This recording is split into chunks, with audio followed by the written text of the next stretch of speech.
Shalom. Selamat hari Minggu dan salam sejahtera. Persatuan Jemaat Pengharapan WIB Percetakan yang tersebar di KSP 1 sampai dengan 4. Bagi saudara yang boleh datang beribadah di hari Minggu kepada Tuhan pada minggu yang kedua dari bulan September.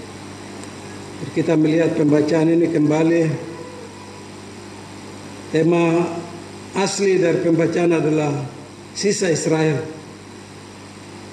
Tema yang diberikan dari sinode, tema sentral untuk pembacaan ini adalah Allah tidak menolak umat yang dipilihnya. Kita melihat soroti apa maksud tema yang diberikan Paulus tentang sisa Israel. Itu yang kita mau lihat kehidupan jemaat kita seperti apa. Sisa Israel adalah menggambarkan mungkin contoh WIB dipercetakan, tertahu dia punya jumlah kakak berapa. Mungkin ada 100-an atau mungkin 200-an. Mungkin jumlah seluruh jiwa juga mungkin sudah 500-an, mungkin 700-an. Tapi yang setia kepada Tuhan hanya sisa saja. Itu yang Allah melihat.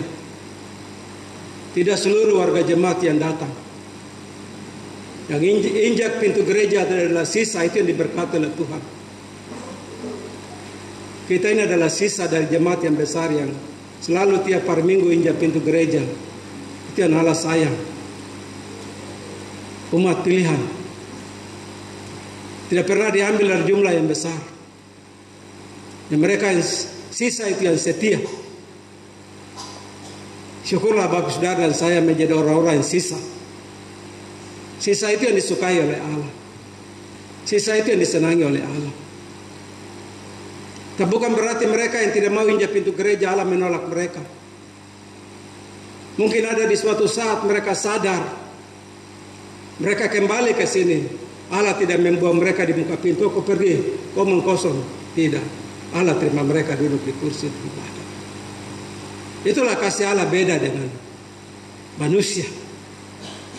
Itu yang Paulus tulis. Kenapa dia kasih judul sisa. Dan seluruh jemaat pengharapan hampir 6.000-an itu. Sisa adalah mereka yang selalu injak pintu gereja. Mereka selalu injak pintu ibadah KSP, ibadah unsur PKB, PW, PAM. Itu sisa yang Allah sangat menyayangi mereka. Kita mengerti kita menjadi orang-orang sisa tapi diberkati oleh Tuhan. Ya. Sebelum kedatangan Yesus, begitulah Paulus lihat dalam orang Yahudi ada perbedaan. Yahudi asli yang mereka mengklaim diri adalah umat pilihan Allah. Dan ada non-Yahudi. Non-Yahudi adalah orang-orang Yunani, orang-orang Romawi, orang-orang Filipi, Galatia yang walaupun mereka orang sana, tapi mereka percaya pada Allahnya Israel dan mereka mau jadi orang Yahudi. Bayangkan kalau ada ibadah-ibadah perayaan, hari-hari besar, Paskah di Yerusalem. Orang-orang ini tidak diizinkan masuk. Mereka sudah capek-capek datang dari negeri mereka untuk mau datang ikut ibadah, tapi sampai di pintu gerbang Israel tolak-tolak. Kamu tidak sunat, kamu itu bangsa kafir, mengkosong, kamu pergi. Padahal mereka orang yang sudah membawa diri untuk bertobat. Itu sifat itu waktu itu. Mereka mengklaim diri mereka itu umat pilihan Tuhan, tapi hidup mereka yang Paulus protes itu tidak benar. Bicara umat pilihan tapi hidup tidak seperti orang pilihan. Hidup dalam perbudakan dosa. Tapi di zaman Yesus sudah tidak ada perbedaan itu.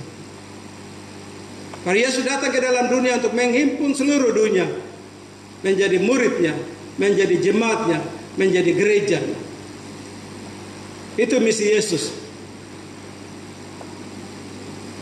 Itu sehingga kenapa tema ini sinode angkat. Allah tidak menolak umatnya yang dipilihnya. Menurut Rasul Paulus, kesatuan ini terwujud karena pemberitaan Injil. Orang mau datang kembali ke gereja. Kalau hamba-hamba Tuhan tidak mengabarkan Injil kepada mereka yang tidak pernah injak gereja, ya mereka akan tinggal begitu terus. Harus ada PI dari jemaat untuk pergi ke mereka yang tidak pernah injak gereja itu. Kasih tahu mereka, ingatkan mereka saja.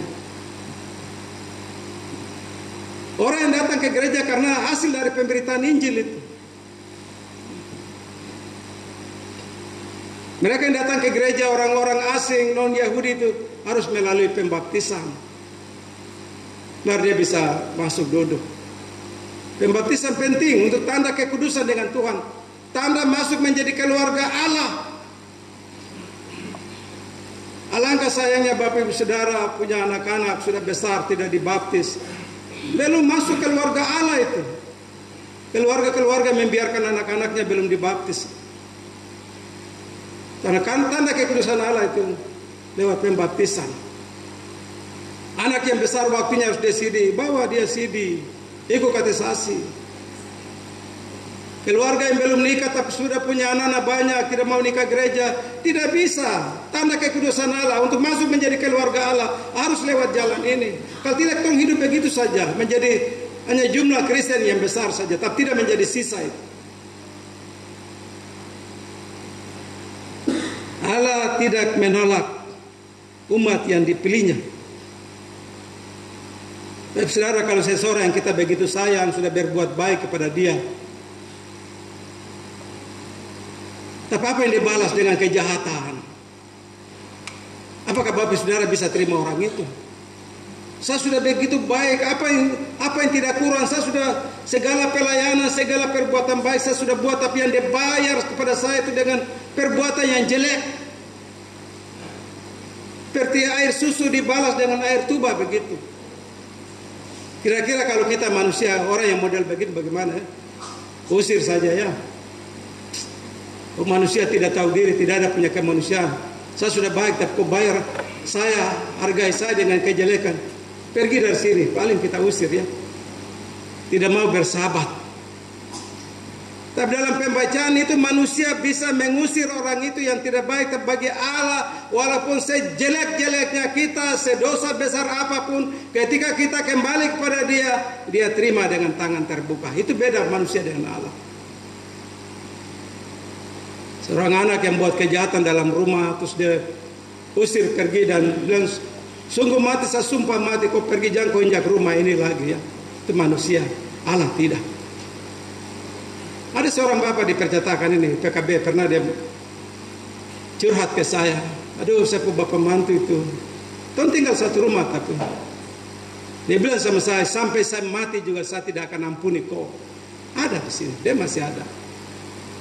Saya tidak tahu, mudah-mudahan dengan bapak mantunya sudah berdamai ya. Sifat Allah tidak seperti itu. Sejahat apapun orang itu, kalau dia sudah datang menyesal dan minta ampun, maka kita harus mengampuni dia. Pada ciri hidup itu ada dalam Yesus Kristus. Itu yang Paulus katakan, sekali-kali tidak. Allah tidak menolak. Sekalipun orang itu berdosa. Maka yang kita lihat dalam penjelasan teks adalah di ayat 1 sampai dengan 4. Sekali-kali Allah tidak menolak umatnya. Dengan tegas Paulus menanggapi kata-kata ini, bahwa orang bilang, saya kalau sudah banyak buat dosa, mungkin Tuhan sudah murka saya. Biar sudah saya tinggal dalam rumah saya. Tidak, Paulus bilang, sekali-kali tidak. Contoh Paulus bilang, contoh itu diri saya ini. Saya bukan Yahudi pendatang, bukan Yahudi non-Yahudi. Saya ini orang Israel asli, orang Ibrani asli. Ayah saya dan ibu saya keturunan Abraham. Kami dari keturunan Benyamin. Saya juga 8 hari saya jalankan Taurat itu. Soal Taurat, saya orang Farisi yang menegaskan Taurat dengan tanpa bercacat. Saya juga banyak menyesal banyak orang Kristen. Stefanus salah satu contoh. Saya juga sampai dilontar dengan batu mati. Saya orang yang jahat. Tapi karena kasih karunia Allah, kasih karunia Allah, saya diampuni. Bahkan Allah terima saya. Artinya menurut logika manusia, orang seperti Paulus yang harusnya diusir, tolak. Dia bunuh banyak orang Kristen, menyesal banyak orang Kristen. Tapi kenapa Tuhan mau pakai dia? Itulah beda pikiran manusia dengan pikiran Allah. Paulus menganggap Tuhan bisa terima dia itu hanya karena anugerah saja. Harusnya tidak layak itu. Orang yang tidak layak.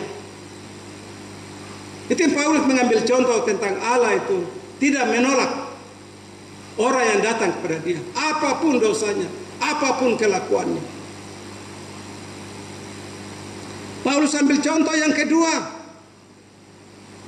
Kita baca dalam 1 Raja-Raja pasal 19 ayat 10 sampai 19. Di masa Nabi Elia. Waktu itu Raja Ahab dengan istrinya Ratu Isabel yang jahat itu. Ahab sebenarnya orang anak takut akan Tuhan waktu dia ganti Raja Simri itu ayahnya. Tapi yang kendalikan dia Isabel ini, yaitu ratunya istrinya, karena kebetulan memang istrinya diambil raja orang kafir, anaknya yang diambil Isabel. Isabel yang jahat, akhirnya Isabel mempengaruhi Ahab yang baik itu. Akhirnya menjadi Ahab yang jahat dan meruntuhkan seluruh mesbah-mesbah penyembahan orang Israel. Orang Israel dalam ketakutan. Akhirnya mereka meninggalkan Tuhan Allah Israel. Seluruh mesbah-mesbah diruntuhkan. Seluruh nabi-nabi dibunuh semua, nabi-nabi Israel. Elia sendiri pergi ke Gunung Horeb, dia sembunyi di gua. Lalu firman Tuhan itu datang bagi Elia. Kau bikin apa di sini? Elia bilang dari pembacaan tadi di situ. Seluruh nabi-nabimu, semua umatmu telah meninggalkan Allah. Nabi-nabimu telah mereka bunuh. Saya sendiri juga ada dalam ancaman, mereka membunuh saya, makanya saya ada di sini. Apa kata Tuhan? Ada 7.000 orang. Jangan kau bilangnya kau sendiri yang selamat. Masih ada 7.000 orang setia kepada Allah. Masih ada, kau kembali ke sana. Dari situ kita tahu bahwa walaupun Israel itu jahat, Tuhan tidak pernah menghukum mereka. 7.000 orang merupakan sisa yang tadi saya bicara tadi. Dan seluruh jemaat yang ada di percetakan, kita adalah sisa yang setia. Tiap hari Minggu mau datang injak pintu gereja. Sisa ini jangan sampai kendor imannya. Sepanjang dunia kita masih ada, mari kita injak pintu gereja. Kita adalah sisa yang diberkati oleh Tuhan. Mereka yang banyak terserah kau mau datang ke tidak, terserah itu kau punya urusan nanti dengan Tuhan. Nah, firman Tuhan hari ini mau menolong kita dari yang sisa itu untuk setia. Makanya Allah marah kepada Elia. Kau bilang kau sendiri tak pada 7.000 orang. Yang 1 orang setia masih percaya kepada Allah Israel. Kau kembali ke jalan sana. Bukan kau sendirian. Kehidupan ini Bapak Ibu Saudara di ayat 5 seterusnya dikatakan bahwa keadaan seperti bangsa Israel ada di sini. Itu yang tadi saya katakan di awal itu. Dan seluruh warga jemaat yang besar dipercetakan. Tidak semua yang setia kepada Allah. Ada yang tidak pernah injak pintu gereja.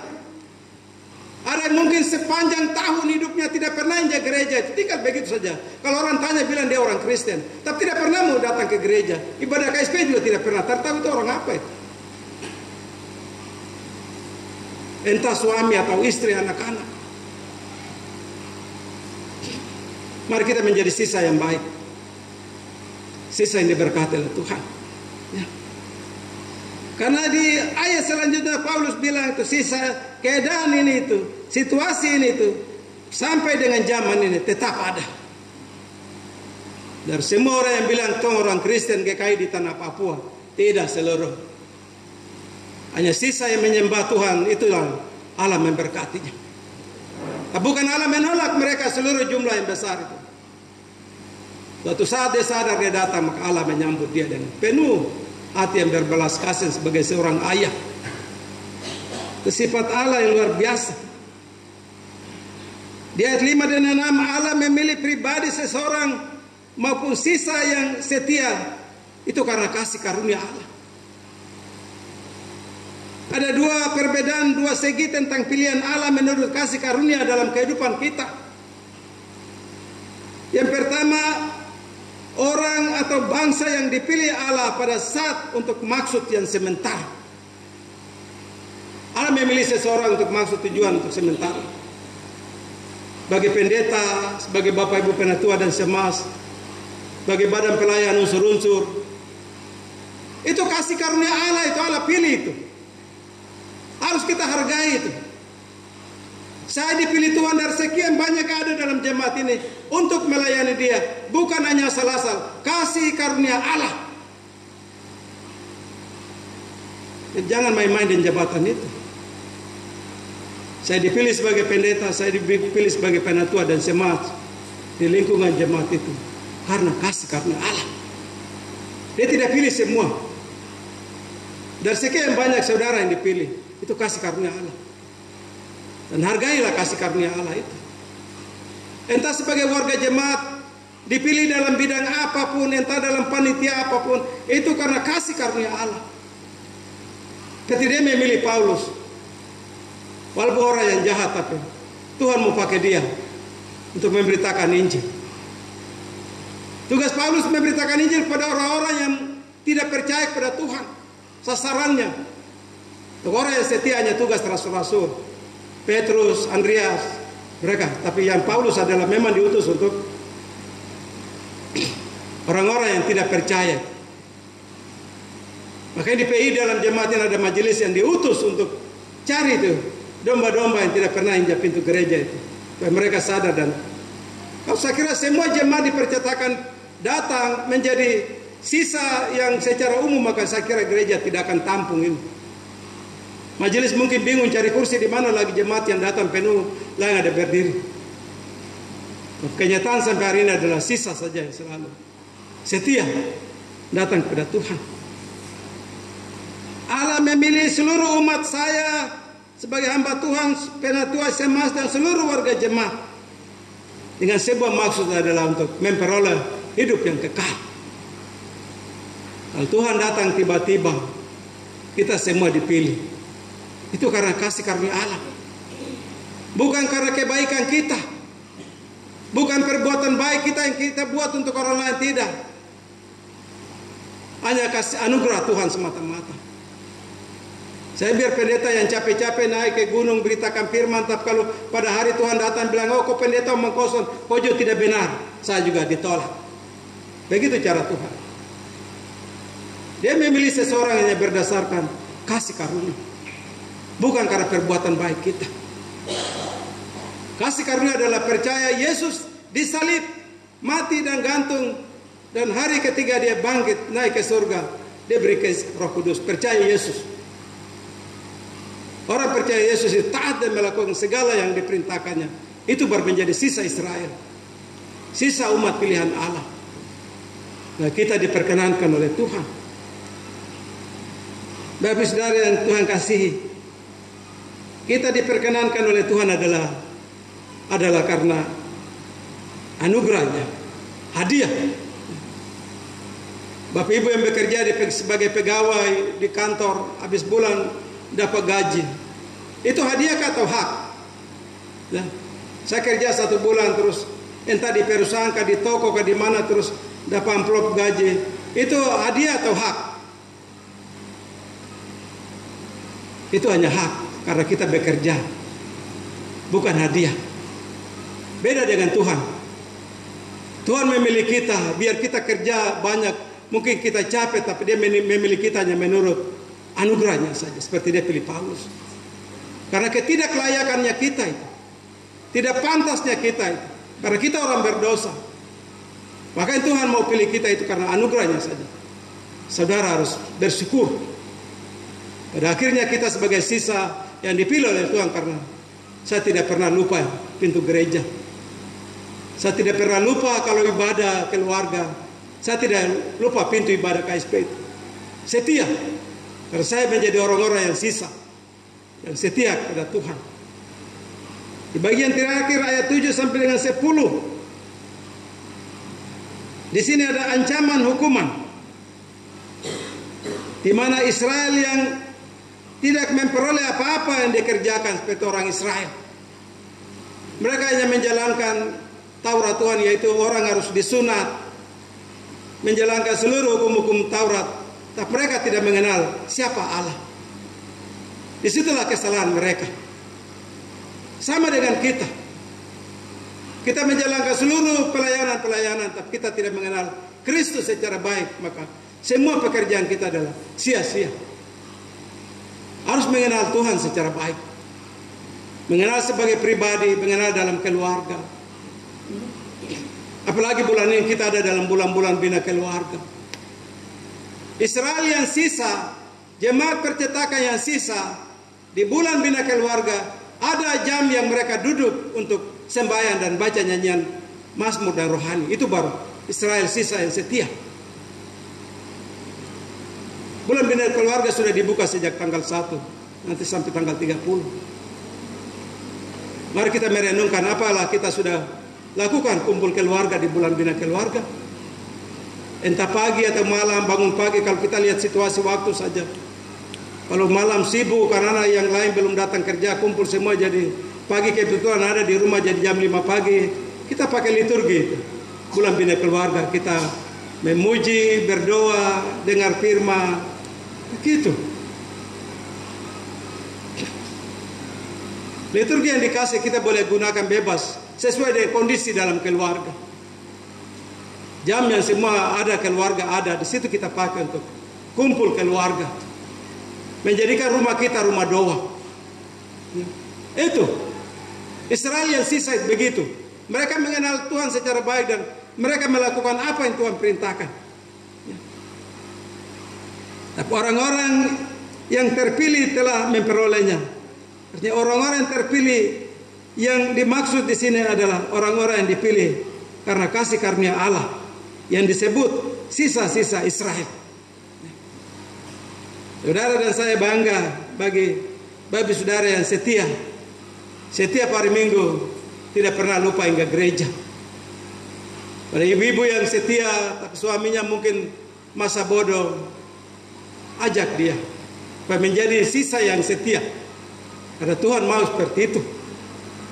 Tapi kalau kita baca di ayat-ayat selanjutnya, di ayat bagian-bagian terakhir ayat 9 dan 10, di situ ada orang-orang yang tegar hatinya. Orang-orang yang tegar hatinya dalam jemaat adalah orang-orang yang sudah kepalanya, hatinya sudah seperti batu. Mau dilembutkan susah.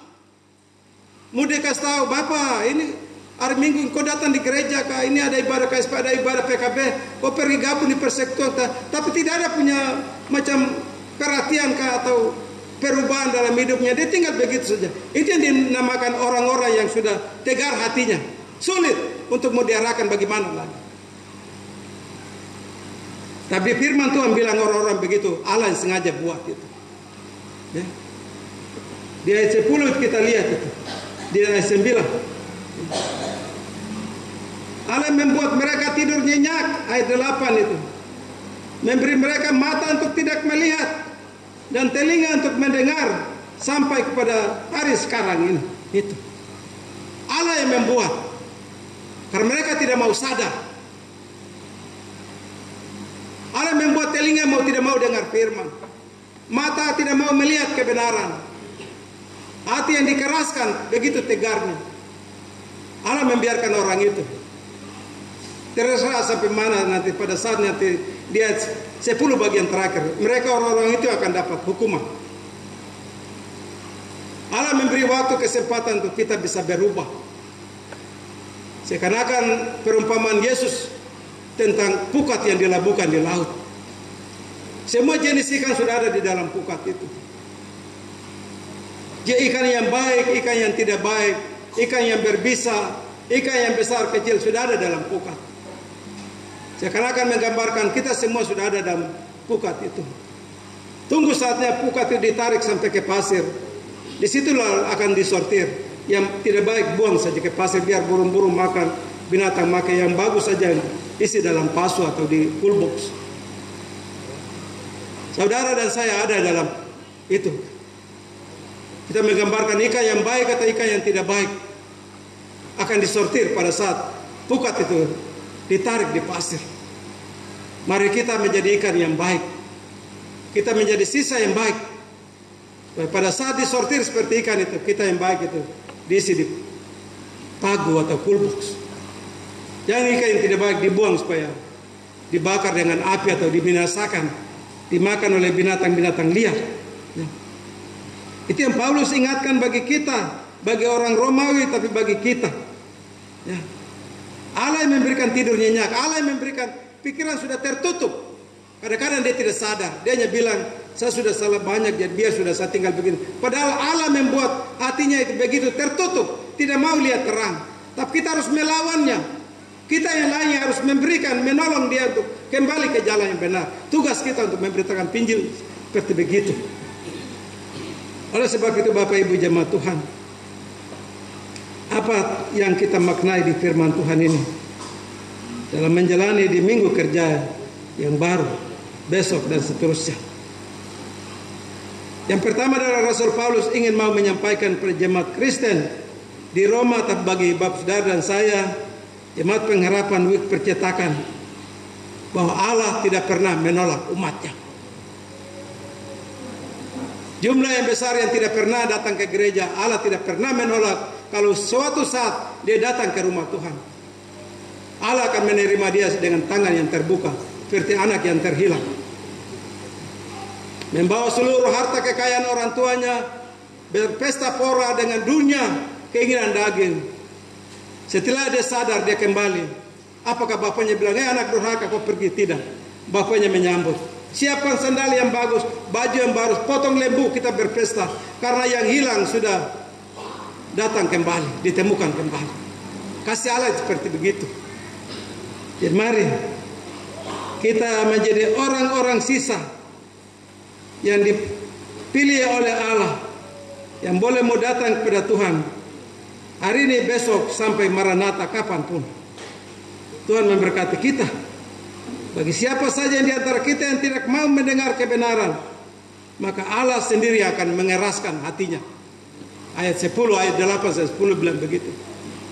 Siapa di antara keluarga kita, anak kah, bapak kah, ibu kah yang kepala batu, maka Allah yang membuat dia seperti itu. Telinga yang tidak mendengar, hati yang tidak mau berbalik, mata yang tidak mau melihat kebenaran. Mari kita yang dengar firman Tuhan hari ini, mari kita datang kepada Tuhan. Kita menjadi sisa-sisa yang diberkati oleh Tuhan. Hal yang kedua, Allah tidak menolak umatnya yang dipilihnya. Tema ini berarti bukan menjadikan kita orang Kristen yang bebal. Biar saya hidup tak karuan sudah tidak apa-apa. Allah kan pengasih dan penyayang. Pada harinya saya datang pasti dia terima saya. Tidak bisa seperti itu. Ajal sudah menjadi bagian dari kehidupan kita. Saya rencana nanti 2000 berapa baru saya bertobat, ternyata bulan depan ajal menjadi bagian saya baru. Saya mau bagaimana mau menyangka? Saya bagaimana mau bilang, aduh saya belum siap diri, saya belum terima Tuhan, terlambat saudara. Kesadaran mulai dari sekarang.